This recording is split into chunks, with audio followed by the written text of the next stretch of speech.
역대기는 예배에 관한 말씀입니다.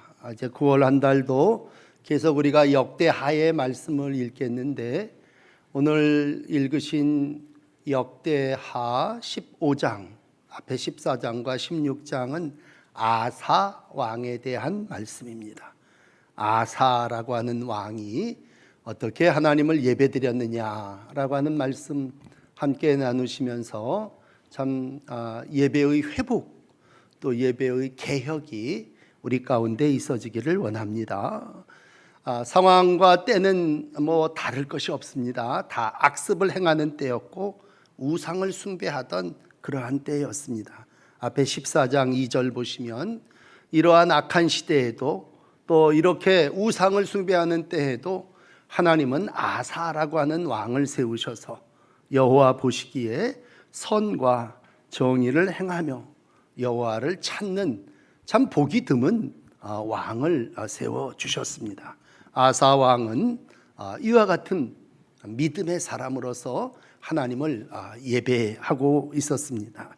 이때에 무슨 일이 있었냐면요, 구수 사람 등의 세라라고 하는 이가 100만 대군을 이끌고 병거 300대와 함께 이제 쳐들어오게 되는 그러한 일이 있게 됩니다. 아사는 좋은 신앙을 가진 사람이었기 때문에 이 일에 먼저 하나님 앞에 나와서 부르짖어 기도하게 됩니다. 앞에 14장 11절 말씀 보시면 아사가 이렇게 하나님께 기도합니다. 주밖에 도와줄 리가 없사오니 우리 하나님 여호와여 우리를 도우소서. 우리가 주를 의지하오니 주의 이름을 의탁하옵고 이 많은 무리를 치러왔나이다. 여호와여 주는 우리 하나님이시오니 원하건대 사람이 주를 이기지 못하게 하옵소서. 이 아사의 기도, 사람이 주를 이기지 못하게 해주세요 라고 하는 이 기도를 하나님이 들으시고 하나님이 직접 구스 사람들을 쳐서 다 내쫓아 버리셨습니다. 그래서 사람이 하나님을 이기지 못했습니다. 그래서 하나님 이름으로 승리하게 되고 이제 이들은 승리와 축복을 거두면서 전쟁에서 돌아오게 됩니다. 근데 오늘 이제 전쟁에서 돌아오는 아사와 그 군대들을 향해서 하나님의 영이 임한 선지자가 하나 있었는데 아사랴라고 하는 선지자였습니다. 전쟁에서 승리하고 돌아오는 이를 향하여 아사랴 선지자가 오늘 15장 2절에 이런 말씀을 하고 있습니다. 하나님의 영을 받아가지고 말씀이 시기한 때에 하나님의 말을 들으라, 내 말을 들으라 그러면서 너희가 만일 그를 찾으면 그가 너희와 함께 하실 것이다. 찾으면 만나게 되려니와 그러나 만일 버리면 하나님도 너희를 버리시게 될 거다. 지금은 우리가 너무 잘 아는 얘기지만 그 당시에는 말씀이 시기할 때였습니다. 여러분, 이어지는 3절에 보시면요, 당시의 암울한 상황을 이렇게 표현하고 있어요. 사사시대하고 똑같은데 3절 말씀에 보시면 참신도 없고 가르치는 제사장도 없고 율법도 없은 지가 오래됐다. 아무것도 없은 때예요. 신도 없고 제사장도 없고 율법도 없는 그러한 시대에 하나님이 뜻밖의 아사랴 선지자를 보내셔서 내 말을 들으라 그러면서 여호와와 함께하면 여호와께서 너희와 함께 하실 거다. 여호와를 찾으면 만날 거다. 그러나 여호와를 너희가 버리면 하나님도 너희를 버릴 것이다. 이런 환난의 때에 어떻게 보면 빅뉴스와 같은 정말 복음을 전해주신 겁니다. 하나님도 없고 제사장도 없고 율법도 없는 시절에 너희가 하나님을 찾으면 만날 것이고 하나님의 은혜를 입을 것이다. 너무 감사한 건요, 아사라고 하는 왕이 조금 전쟁에서 이기고 돌아오면 좀 업될 거 아닙니까? 들떠 있을 때인데 그런 말을 잘 받아들입니다. 그리고 하나님을 찾게 되고 하나님을 만나게 되고 오늘 이제 마지막 15절에 가서 보시면 찾았으므로 여호와께서 그를 만나주시고 평안했더라 라고 하는 말로 오늘 본문이 마감되어지고 있습니다. 자, 이제 이러한 아사의 모습을 여러분에게 이 아침 설교하면서 우리가 이제 예배를 회복해야 되고 예배를 올바로 알아야 되기 때문에 하나님께서 주시는 세 가지 말씀 여러분에게 또 전해드립니다. 우선 신앙은, 예배는요, 어디에서부터 시작되느냐라고 하면 하나님의 말씀을 들음에서부터 시작되어집니다. 이제 하나님이 아사라라고 하는 선지자를 통해서 하나님의 말씀이 이것이다 그리고 전해주지 않습니까? 그러면 그 말을 듣는 데서부터 시작됩니다. 우리가 믿음은 어디서 나옵니까? 들음에서 납니다. 그러면 듣고 그걸 마음으로 내가 받아들여야죠. 그리고 이제 할 때에 거기서 이제 예배가 이루어지는 것이고, 개혁은 하나님의 말씀과의 교제에서부터 출발되어집니다. 에이, 또 그 말이야. 우리 뭐 하나님을 찾으라는 얘기 한두 번 들어본 얘기입니까? 그러면 또 반복된 얘기, 잔소리야? 이렇게 되면 그 듣는 귀가 하나님의 말씀을 마음까지 빨아들이지 못하죠. 그러므로 오늘 늘 하나님의 말씀을 듣는 여러분들이요, 말씀을 듣는 귀가 항상 열려 있으시기를 축복합니다. 우리가 하나님의 자녀가 됐다고 하는 것은 하나님께서 내게 주시는 말씀을 듣는 것이고, 그분의 말씀을 들음으로 말미암아 내 마음에 강하고 담대한 신앙의 결단이 일어서는 것입니다. 말씀을 듣지 않고 어떻게 결심이 서겠습니까? 그건 자기 스스로 하는 결심이겠죠. 오늘도 하나님께서 오뎃의 예언을 듣고 마음을 강하게 해주셨다고 하는 이 8절의 시작은 정말 하나님의 사람이 어떻게 예배해야 되는 것인가를 우리에게 가르쳐 주시고 있습니다. 그리고는 그 말씀대로 행하게 됩니다. 뭐 내용은 잘 아시는 대로 가증한 물건들을 온 땅에서 없애버립니다. 아사랴 선지자가 얘기한 그 얘기를 들을 때, 야, 너 하나님의 백성으로서 하나님만을 예배하고 하나님을 찾아야 된다면 하나님 말고 다른 것 다 온 땅에서 없애야 된다뇨. 없애고, 우리 땅뿐만이 아니라 뺏은 땅에도 가보면 많은 우상들이 있을 때 빼앗은 성읍들에도 없애버린다고 할 때 불필요한 것들은 다 없애버려야 된다는 겁니다. 그런 다음에 이제 여호와 낭실 앞에 있는 여호와의 제단을 재건해야 되는 것이다. 여기 재건이라고 하는 말을 우리가 옛날 어르신들이 기억한다면, 재건한다는 말은 다시 세운다고 하는 의미도 있지만 깨끗하게 보수한다고 하는 의미입니다. 하나님은 오늘도 예배가 회복되기를 원하십니다. 그건 우리가 그동안에 드렸던 예배가 3대에 걸쳐서 제대로 하나님 앞에 예배드리지도 못했고, 그물에다가 잘 솔로몬이 제단을 쌓았는데 그걸 다 뜯어가서 뺏어가 버리고 방패도 다 잃어버렸다면 이젠 우리가 해야 될 일이 뭡니까? 그건 제단을 재건하고 깨끗하게 하는 것입니다. 그래야 하나님이 그 제단 가운데 우리에게 은혜를 베풀어 주신다면, 오늘 아사 왕은 이 하나님의 말씀대로 제단을 다시 보수합니다. 깨끗하게 합니다. 그랬더니 보십시오, 사람들이 그걸 보고, 야, 아사에게 하나님이 함께 하시는구나 그러면서 모여듭니다. 무리가 모입니다. 모았으니 돌아오는 자가 많았다고 할 때에 뜻밖의 사람들이, 에브라임, 므낫세, 시므온, 이런 사람들, 그 할아버지 때에 하나님 섬기지 않으니까 우리 제대로 가서 하나님 섬겨보자, 그리고 도망갔던 사람들도 있을 거고 숨었던 사람들도 있었을 것이고, 그랬을 때 그들이 모여들게 됩니다. 지난 주간 우리나라로 난민들이 모여들었다면 전쟁을 피해서 온 사람들이겠지만, 어떠한 연고든지 우리가 말씀을 듣고 그 말씀이 통로가 돼서 다 모여든 돌아오게 된다라고 하는 그 얘기는 아사 왕이 여기저기에서 오는 사람들을 다 받아들였다고 하는 의미입니다. 돌아오는 자가 많았다고 하는 이 구절의 말씀은 많은 사람들이 아사 왕과 동조하고 아사 왕과 함께 하시는 하나님을 보면서 나도 당신과 같이 하나님을 예배하기를 원합니다.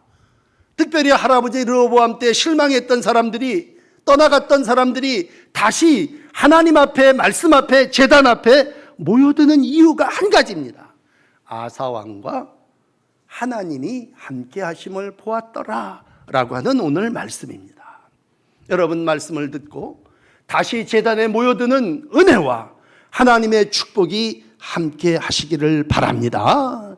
두 번째 이루어지는 일은, 그러면 이들이 모여서 뭐 했느냐?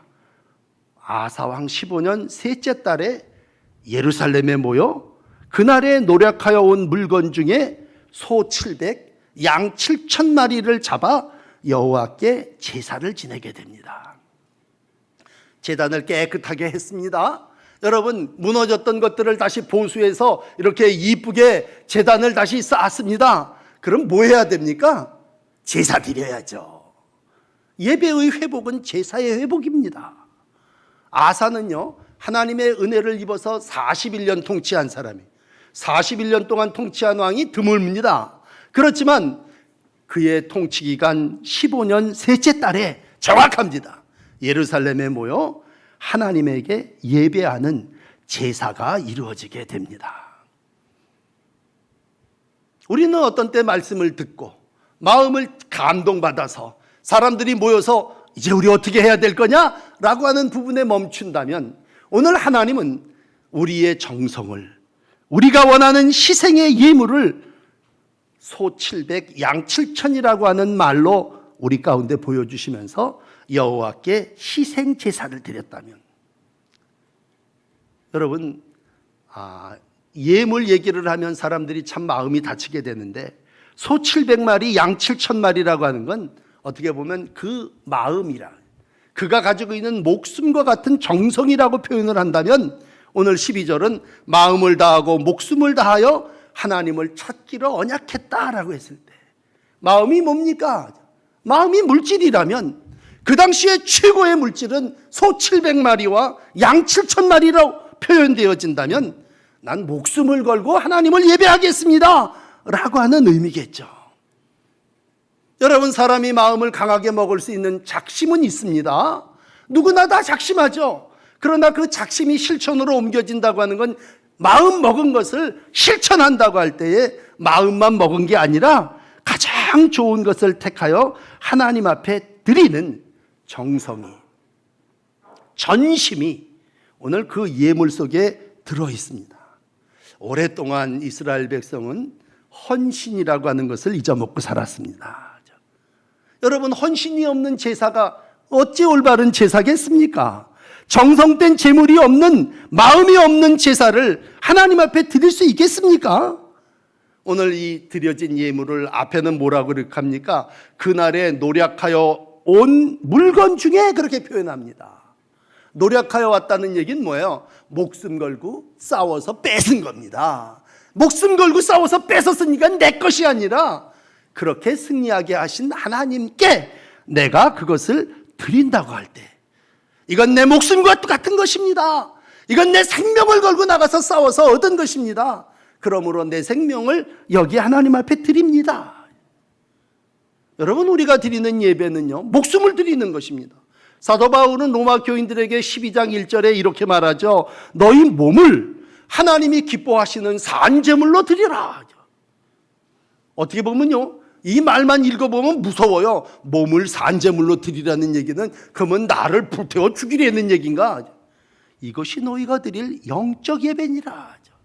물론 예수님이 십자가에 못 박혀 죽으셨기에 우리가 다시 우리를 희생할 일은 없겠습니다만, 우리 자신을 하나님 앞에 드리는 영적 예배의 정신은 나를 산 제물로 하나님 앞에 드리는 것입니다. 구약에 보면 한나라고 하는 여인에 대한 얘기가 나옵니다. 한나가 성전에 나가서 밤새 기도합니다. 통곡하고 기도합니다. 서원하고 기도합니다. 옆에서 자고 있던 엘리 제사장이 깨갖고 보니까 한나가 꼭 술이 취해 있는 여인같이 보입니다. 너 어떻게 술이 취해서 성전에 있느냐? 참 딱하죠. 그런데 오늘 한나는 어떻습니까?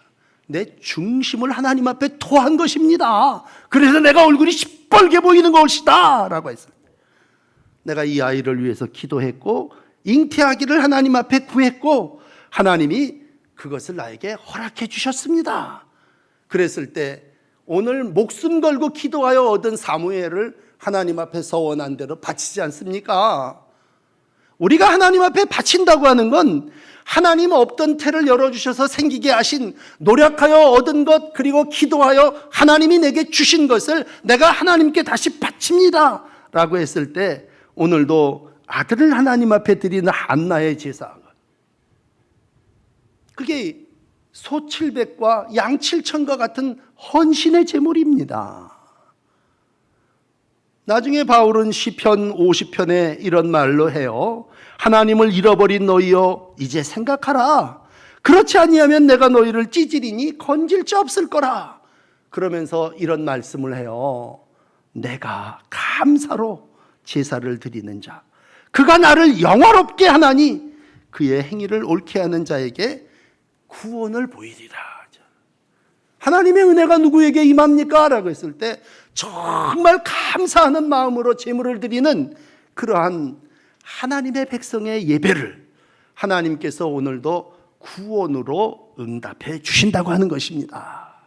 여러분, 삶을 살아나가며 헌신이 없는 제사를 우리가 드렸다면 다시 한번 아사왕을 기억하며, 그것이 꼭 소 700, 양 7천이라고 하는 딱 국한된 헌신의 목록에 제한되어 있는 것이 아니라, 하나님은 오늘도 우리의 마음을 산제사로, 내 자식을 하나님께서 주셨사오니 하나님의 뜻에 합당한 인물로 드려지는 이 헌신이 오늘도 하나님이 우리에게 원하시는 제사하고 회복되어야 할 예배임을 일러주시고 있습니다.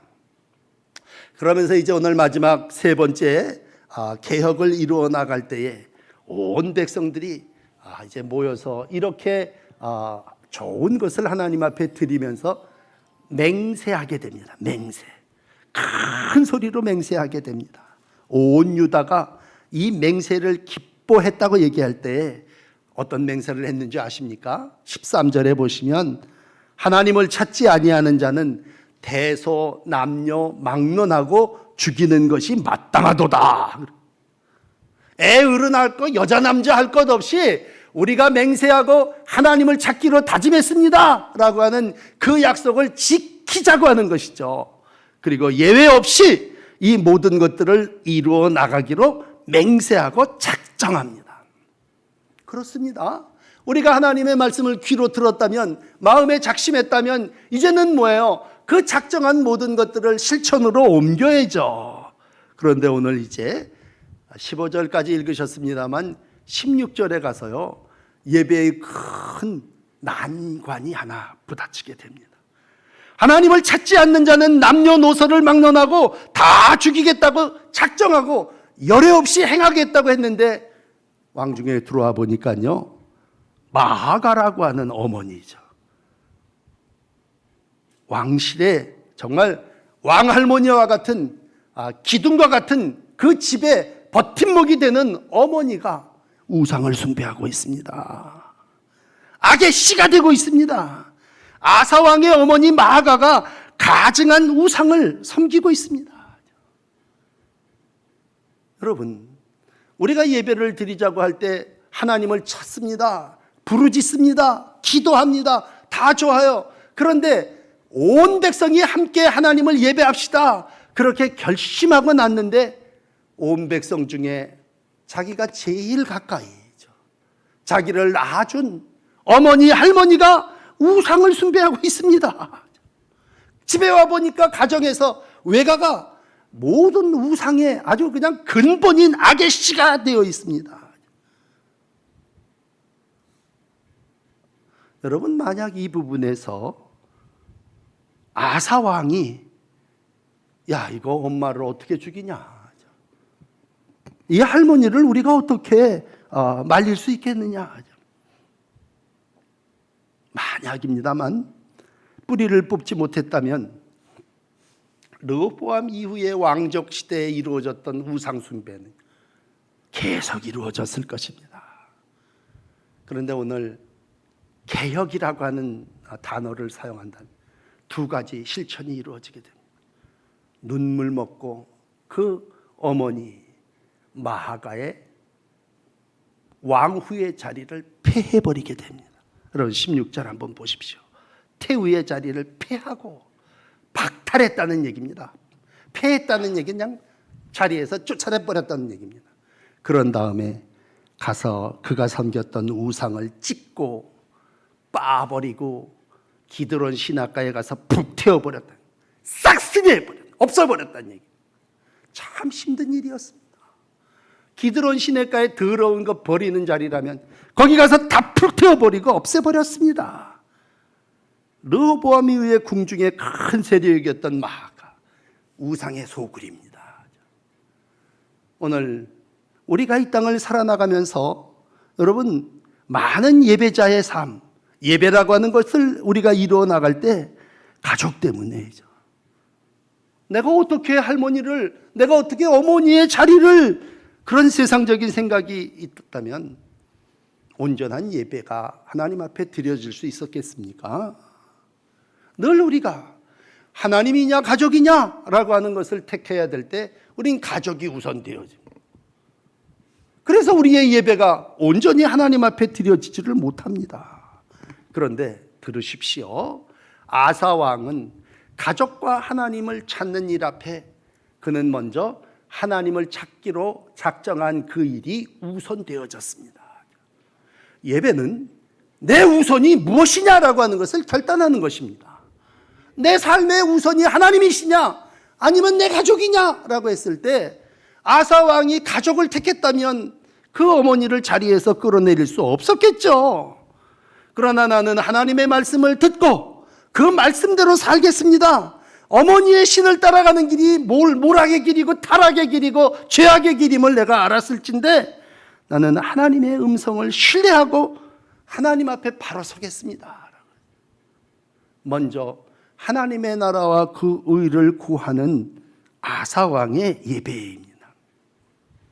여러분, 나 중심에서 하나님 중심, 가족 중심에서 하나님의 나라 중심으로 옮겨지는 것이 진정한 예배의 개혁입니다. 지금은 이렇게 가족 때문에 예배 생활이 결단하고 힘들어하는 분들 별로 없을 거예요. 그렇지만 그 당시 르호보암 이후에 악한 우상숭배가 계속되고, 여러분 잘 아시는 대로 그 우상숭배는 어머니들의 신앙에 이어지는 거 아니었습니까? 역대하 14장 3절에 보시면요, 이방제단, 산당, 주상, 아세라상 다 찍어버렸습니다. 그리고는 조상의 하나님 여호와를 찾게 했고 율법과 명령을 행하게 했습니다. 똑같은 내용을 기록하고 있는 열왕기상 15장은요, 이 내용을 이렇게 기록하고 있습니다. 열왕기상 15장 11절에 보면 아사가 그 조상 다윗과 같이 여호와 보시기에 정직하게 행했다. 신앙의 기준은 다윗이었죠. 다윗대로 살면 신앙생활 잘한 것이고 그 아들 솔로몬 르호보암에 이어지는 신앙의 길은 다윗과 같이 못 살았는데 한참 손자째 되는 아사 왕 때 가서 다시 다윗과 같이 여호와 보시기에 정직하게 행하게 됩니다. 그 행한 일은 뭐 두 가지 정도라면 남색하는 자들을 그 땅에서 쫓아낸 일이죠. 그리고 조상들이 지은 모든 우상을 없애버린 일이죠. 여기 남색은 요즘 유행하는 동성애 아니겠습니까? 그 땅에서 다 쫓아내버리고 우상 숭배를 다 없애버리고 다시 근본으로 올라가는 것이죠. 다윗에게로 올라가는 게 아니라 더 올라가면 신명기에 28장에 뭐라고 기록되어 있습니까? 오늘 너에게 명령하는 이 말씀을 떠나 좌로나 우로나 치우치지 아니하고 다른 신을 따라 섬기지 아니하면, 다른 신을 따라 섬기지 아니하는 것이 예배의 회복입니다. 그동안의 아버지가 할아버지가 다 다른 신들을 따르는 여인들을 불러들여서 그들로 인하여 온 궁정이, 우리 가족이 우상의 소굴이 되었다면 오늘 그는 아사라 선지자의 음성을 들으면서 이제 나는 아사라 선지자가 내게 말씀해 주신 대로 나는 이제 예배를 이루어 나가겠다 라면서 하나님을 만난 거 아니겠습니까? 평생을 함께 예배하며 삶을 살아나가는 여러분들에게 묻습니다. 여러분들에게 있어서 예배는 뭡니까? 여러분 예배가 뭡니까? 오늘 본문만 가지고 여러분에게 답을 드린다면 예배는 하나님을 만나는 것입니다. 하나님을 찾는 것입니다. 그러면 내 아내 때문에, 내 어머니 때문에 하나님을 찾는 일이 중단되는 일이 우리 너무 많지 않습니까? 세상의 여러 가지 이해 때문에 우리가 하나님의 은혜를 구하고 하나님을 찾아 하나님을 만나러 나가는 그 자리에 세상이 우선되어지고 가족이 우선되어집니다. 그런데 오늘 아사는 하나님을 만납니다. 어떻게 만났습니까? 축복의 통로였던 아사랴 선지자의 음성을 들었습니다. 바라기는 여러분 당연히 예배자가 되어야 되시고 하나님의 말씀을 듣는 자가 되어야 되지만 어떤 부분에 있어서는 또 아사와 같이 축복의 말씀의 통로가 되어야 합니다. 내가 하나님의 말씀을 아사라를 통해서 듣고 나 아사가 그 마음에 작정하고 없앨 것 없애고 다시 세울 것 세우고 거기다가 정성을 다하여 소와 양을 제물로 드리고 하나님을 예배하고 그리고 마지막에 가서 결단해야 될 부분에 있어 내 가족이 어떠한 방해와 어려움이 있다 할지라도 예외 없이 열애 없이 차단해내는 것이죠. 우리 남자분들은 군인 갔다 오신 분들 다 열애 없이라는 말 너무 익숙한 단어입니다. 하나도 빠짐없이라고 했을 때 남녀노소 막론하고 라고 했을 때 여러분 열애 없다고 하는 얘기는 누구도 하나님을 만나는 일에 장애와 장벽이 될 수 없다는 얘기입니다. 그게 결단 아니겠습니까? 맹세한 걸 이루는 것이 언약 백성 아니겠습니까? 오늘 하나님께서 우리에게 원하시는 건 한 가지입니다. 그건 이 땅에서 하나님을 찾는 것입니다. 하나님을 찾는 자들을 하나님이 만나 주십니다. 여러분 전심으로 하나님을 찾으세요. 하나님의 능력과 하나님의 얼굴을 구하세요. 온 마음을 다하여 주님 앞에 나와 주님을 예배하세요. 그럴 때 하나님은 오늘 본문은 15절이 마감인데 여호와께서도 그들을 만나 주시고 그들 사방에 평안을 주셨다라고 말씀해 주시고 있습니다. 땅을 살아나가며 오늘도 하나님께서 우리에게 주시는 은혜는 뭡니까? 그건 하나님을 만나는 거 아니겠습니까? 여러분의 예배가 하나님을 만나는 축복이 있으시기를 바랍니다. 여호와께서 그들을 만나 주시고 그들의 사방에 평안을 주셨다. 우리는 만남보다도 평안을 더 원합니다. 그래서 절차 과정을 다 무시하고 난 평안하면 좋아. 그래서 어머니를 폐위시키지 못하고 가족 문제를 해결하지 못하는 그러한 문제가 있습니다. 그러나 오늘 분명한 하나님의 계시는 내가 정리해야 될 걸 다 정리하고 내가 버릴 걸 다 버리고 하나님을 찾을 때 하나님께서 오늘 그 일을 만나 주시고 그의 가운데 은혜를 베풀어 주신다고 하는 것입니다. 여호와를 찾을 때 하나님은 우리를 만나 주십니다. 하나님을 부를 때에 우리 하나님께서 응답해 주십니다. 예레미야가 그런 얘기를 했어요. 내게 부르짖으며 기도하면 내가 들을 것이요 온 마음으로 나를 구하면 나를 만나게 될 것이다. 여러분 하나님을 구하십시오.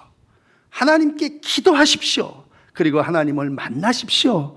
부족함이 없는 하나님의 은혜가 우리 가운데 함께 하실 줄을 믿습니다. 오늘 아사 우리에게 좋은 예배자의 모델을 보여주셨습니다. 이후에 그는 오늘 19절까지 말씀이 이어진다면 하나님 주시는 평안, 다시는 전쟁이 없는 그러한 날들을 살았습니다. 참 코로나19로 인하여 또 여러 가지 재해로 인하여 우리가 예배가 참 어려움 가운데 있는데 다시 한번 아사 왕이 이와 같은 예배로 하나님이 주시는 은혜와 만남을 이루어 갔음을 기억하시면서 여러분들의 날들이 날마다 예배자의 날들 가운데 하나님을 만나는 은혜가 있으시기를 축복합니다. 기도하십시다. 삶이 예배가 되게 하신 주님, 오늘도 하나님의 말씀을 통하여 축복의 통로가 되기를 원합니다. 하나님께서 어두운 시절에 아사랴 선지자를 성령으로 보내주셔서 그의 말을 아사 왕이 듣고 복의 통로가 되어 온 이스라엘이 예배가 회복되고 하나님의 은혜를 힘입는 평안의 날들이 되었음을 봅니다. 주님, 오늘도 주의 이름으로 예배하오니 말씀을 듣는 이들마다 마음에 용기가 있게 하여 주시고 결심하여 온 땅에 없애버릴 것들을 없애게 해주시고 재건해야 될 것들을 재건하게 하시고 우리가 모여 하나님이 우리에게 베푸시는 온전한 제단을 이루어 가게 하여 주시옵소서. 우리가 소 700, 양 7천은 없지만 우리의 마음을 주님 앞에 드립니다. 산 제사로 하나님 앞에 올려드립니다. 날마다 우리의 예배가 헌신이 되게 하여 주옵소서. 주님, 예배를 통하여 결단하고 맹세한 일들을 이루어 가기를 원합니다. 설령 그것이 내 가족이라 할지라도 주님, 그 장벽을 넘어서게 하여 주시고 하나님을 만나는 일이 우선되어지게 하시고 먼저 하나님의 나라와 그 의를 구하는 믿음의 삶이 우리 가운데 있어지게 하여 주시옵소서. 어려운 때일수록 하나님을 예배하는 일이 우선되어지기를 원합니다. 하나님 앞에 바로 서서 먼저 하나님의 나라와 그 의를 이루어 가기를 원합니다. 주님, 자리에서 주님을 찾는 이들 가운데 만나 주시고 부르짖어 기도하는 이들 가운데 응답하여 주시옵소서. 예수 그리스도의 이름으로 간절히 기도드립니다. 아멘.